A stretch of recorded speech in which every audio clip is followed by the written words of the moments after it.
મશીનરીનું import ઓછું થાય અને ફોરેન એક્સચેન્જ આપણું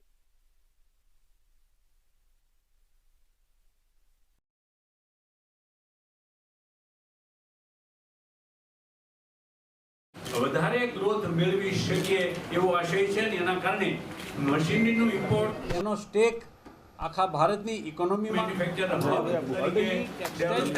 વધે એવા આશય સાથે દરેક એક્ઝિબિશન યોગ્ય રીતે અને નવી બાબતોને સામેલ કરીને